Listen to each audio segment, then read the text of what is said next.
नमस्कार दोस्तों, मैं अंकुर उपाध्याय स्वागत करता हूं आप सभी का आपके अपने YouTube channel share market analysis में।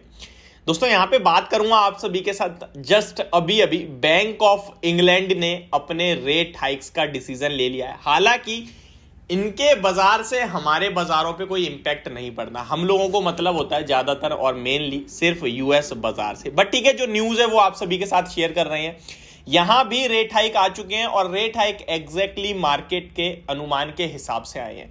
सबसे पहले तो आज बाजार में जो हुआ वो एक का नाम है, आप कह सकते हैं काफी खराब सेशन रहा और उसकी उम्मीद भी थी, क्योंकि कल जो अमेरिका के बाजार में हुआ वो मतलब खराब था, बहुत खराब था।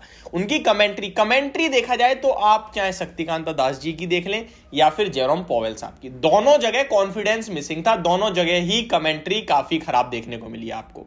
अभी पहले तो मैं आपको जो ब्रेकिंग न्यूज है वो बताना चाहूंगा और कुछ स्टॉक्स हैं जो खबरों में आते हुए दिखे उसके बारे में बताऊंगा, आप सभी के साथ शेयर करता हूं।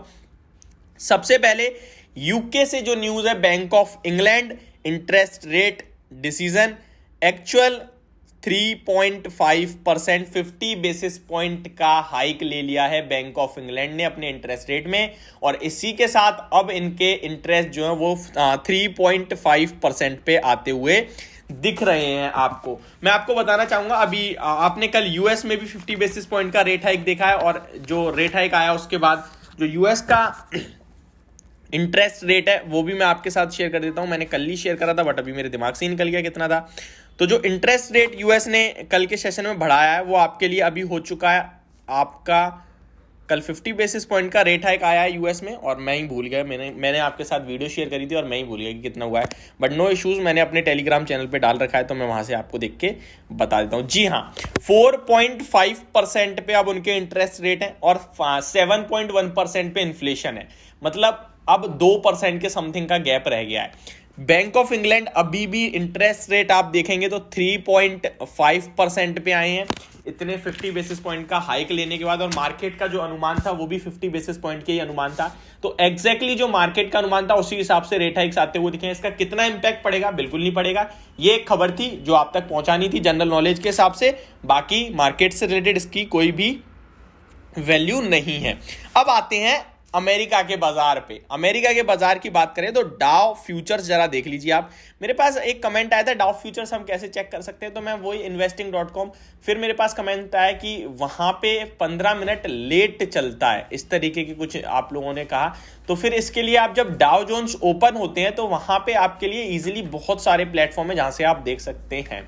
ठीक है, अभी बात करें बाजार के लिए तो आज एफआईआईज ने 710 करोड़ की बिकवाली कर दी है और डीआईआईज ने देखा जाए तो 260 करोड़ की खरीदारी करी है। तो ये जो मूव है ना, एक तरफ का बन ही नहीं रहा। कभी एफआईआईज बड़ी खरीदारी कर रहे हैं तो कभी डीआईआईज कर रहे हैं, कभी एफआईआईज बेच देते हैं तो कभी डीआईआईज बेच देते हैं। तो सेंटीमेंट समझ नहीं आ रहा, लड़ाई चल रही है दबा के, ये खुद कंफ्यूज है अभी कि किधर जाएगा बाजार। बट ओवरऑल मार्केट खराब नहीं दिखता है अभी। ये जो करेक्शन देखी है आपने, मुझे लगता है मैक्सिमम कल तक और चलेगी, फिर मंडे से नॉर्मल मार्केट ट्रेड करने चाहिए। अगर डाउ जोन्स की बात करें तो अभी डाउ फ्यूचर्स लगभग 250 पॉइंट्स डाउन दिख रहे हैं और डाउ जोन्स आपका 33,966 के लेवल्स पे क्लोजिंग देते हुए दिखे। कल का लो 33,700 पे था और मार्केट का जो पहला सपोर्ट बन रहा है अमेरिका में डाउ जोन्स का वो अराउंड 33,600 टू 500 के बीच में ही है। उसके बाद स्टॉक आपका मे बी ये जो नीचे के लेवल्स है वो 33,300 तक भी टेस्ट कर सकता है। अब आते हैं कुछ स्टॉक्स पे जिनके बारे में खबर आती हुई दिखी है, तो चलिए वो बताता हूं आपको। सबसे पहले एलआईसी ने यहां पे स्टेक बढ़ा दिया है। कौन सी कंपनी में? लाइफ इंश्योरेंस कॉर्पोरेशन ने।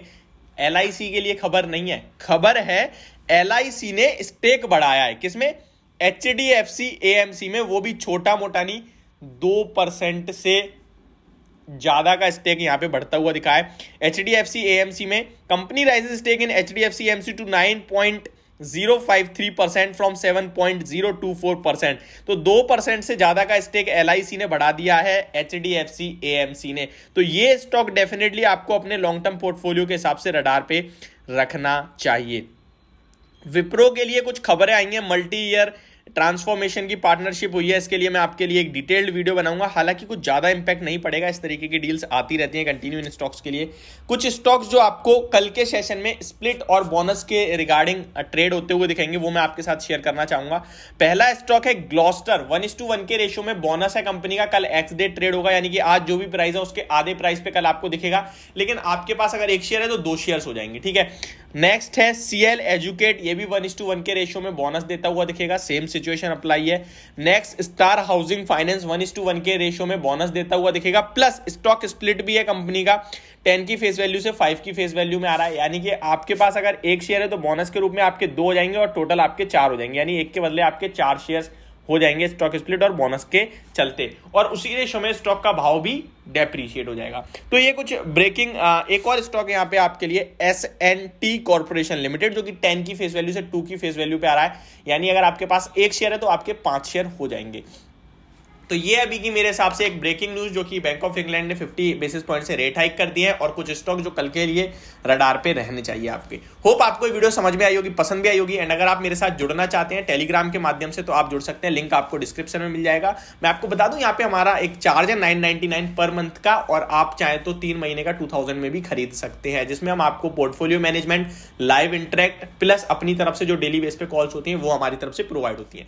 Thank you so much for watching this video. Have a great day guys.